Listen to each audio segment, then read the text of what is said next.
Tutorial में आपका स्वागत है। दोस्तों, बीसीसी बोर्ड से बहुत बड़ी अपडेट सामने आ रही है कि जो पीसीएम, पीसीबी और पीसीएमबी के स्टूडेंट हैं और वो मेडिकल, एग्रीकल्चर और फिर फार्मेसी में एडमिशन के लिए अपना फॉर्म फिलअप किए थे, और जो सीबीए, बीसीए, एमबीए के स्टूडेंट थे उन्होंने भी एग्रीकल्चर में एडमिशन के लिए अपना फॉर्म फिलअप किया था। तो दोस्तों, सारे लोग का काउंसलिंग का शेड्यूल जारी हो गया है और आपका काउंसलिंग बहुत जल्द स्टार्ट होने वाला है दोस्तों, यानी चॉइस फिलिंग का शेड्यूल जारी हो गया है। तो आपको सबसे पहले यहाँ बताया गया है कि आपको यहाँ सबसे पहले रैंक कार्ड जारी करना है, डाउनलोड करना है, यानी कि आपका रैंक कार्ड जारी हो गया, उससे अपना रोल नंबर और डेट ऑफ बर्थ डालकर आप देख सकते हैं, वहाँ से डाउनलोड कर लेते हैं, या पहले भी आप कर चुके हैं तो आपको नहीं करने की ज़रूरत है।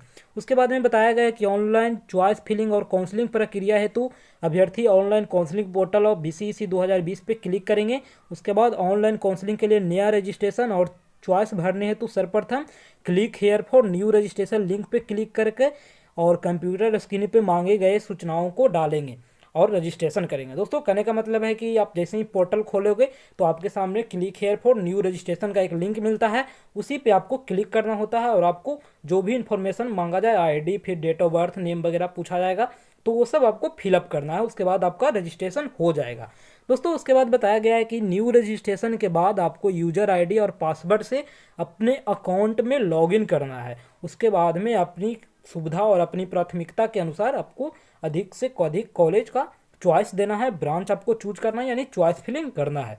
उसके बाद में दोस्तों आपको बताया गया है कि आप अगर अपने चॉइस से संतुष्ट नहीं हैं तो आप अपने लास्ट डेट से पहले तक एडिट कर सकते हैं। उसके बाद में अगर संतुष्ट हैं तो आप चॉइस को लॉक कर दें और अपना एक चॉइस का प्रिंट आउट अपने पास रखें। दोस्तों, अगर वो ऐसा नहीं करते हैं तो आपको लास्ट डेट दिन अपने आप चॉइस आपका लॉक हो जाएगा और उसके बाद आप कुछ नहीं कर सकते हैं। तो ये सारी जानकारी यहाँ पे दी गई है। दोस्तों, उसके बाद बताया गया है कि चॉइस लॉकिंग और अनलॉकिंग की प्रक्रिया है वो पूरी तरह से ओटीपी ऑथेंटिकेशन के माध्यम से की जाएगी, जिसे अभ्यर्थी के रजिस्टर्ड मोबाइल नंबर और ईमेल आईडी पर भेजा जाएगा। तो दोस्तों, यहाँ पे बात उठ रही है कि अभी बीसीसी बोर्ड ने जो इंजीनियरिंग वाले का एडमिशन करवाया तो वहाँ पे उनका चॉइस है जो चेंज कर दिया गया था हैक करके, साइबर हैकिंग के द्वारा। तो दोस्तों, आपको ये सुविधा दी जा रही है कि आपको ओटीपी ऑथेंटिकेशन के माध्यम से ये काम करना है ताकि आपका जो चॉइस है उसमें किसी भी प्रकार का छेड़छाड़ न किया जाए।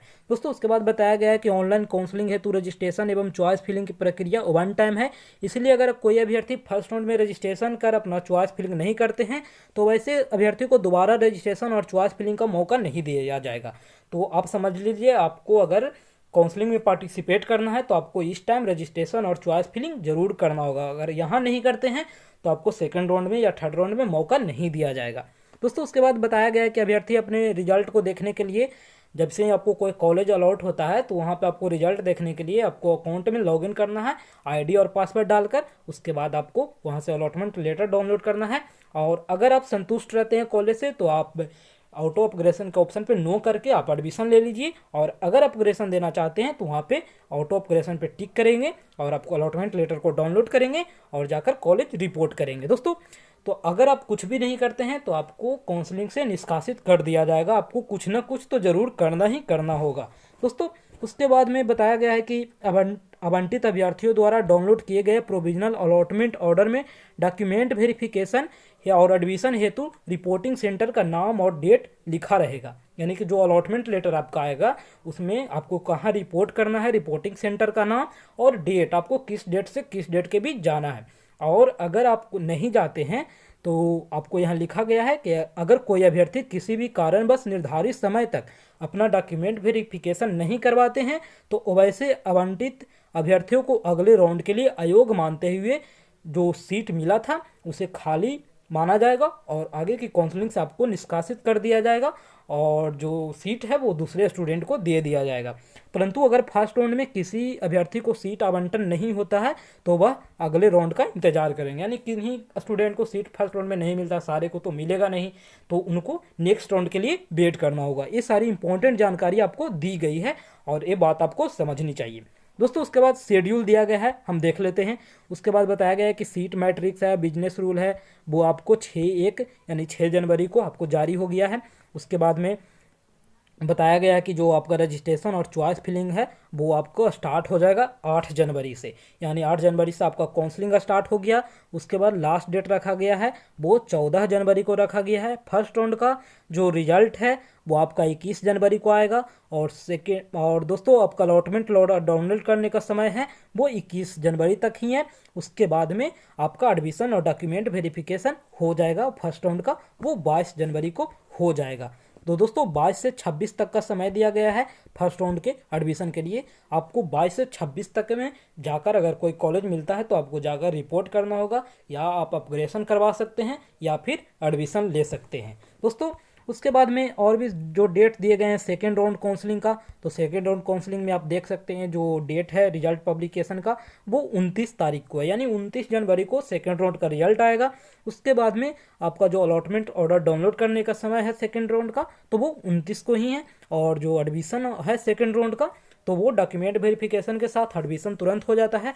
तो वहाँ पे आपको 30 से 1 फरवरी तक है, यानी 30 से 1 फरवरी के बीच आपको एडमिशन ले लेना होगा दोस्तों।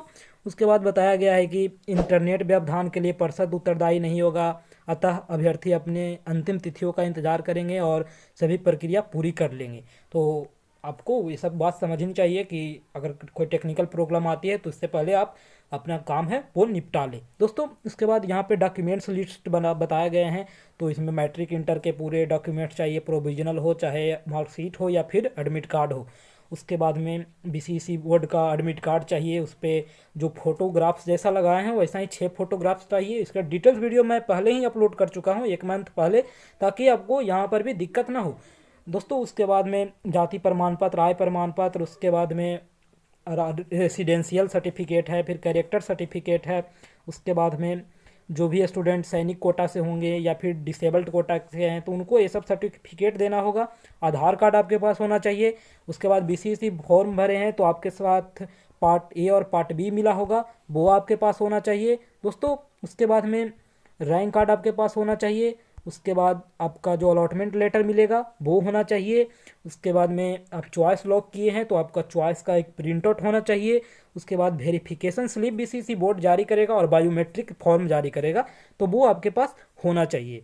उसके बाद में आप देख सकते हैं नीचे बताया गया है कि काउंसलिंग और डॉक्यूमेंट वेरिफिकेशन की तिथि तक वांछित शैक्षणिक योग्यताएं जो है वो आप पूरा कर सकते हैं। और अगर उत्तीर्णता आवश्यक है, अगर मान लीजिए किसी का रिजल्ट आने वाला है तो वो रिजल्ट अगर नहीं आया है तो फिर तो आपका कुछ नहीं हो सकता, आपको कैंसिल कर दिया जाएगा दोस्तों। उसके बाद बताया गया है कि रिपोर्टिंग सेंटर पर जाकर डॉक्यूमेंट वेरिफिकेशन कराने के पश्चात अगर अगले राउंड की काउंसलिंग के लिए अपग्रेडेशन की इच्छा व्यक्त करते हैं तो मूल प्रमाण पत्र के साथ जो हस्ताक्षरित डॉक्यूमेंट वेरिफिकेशन स्लिप अपने साथ वापस ले लें।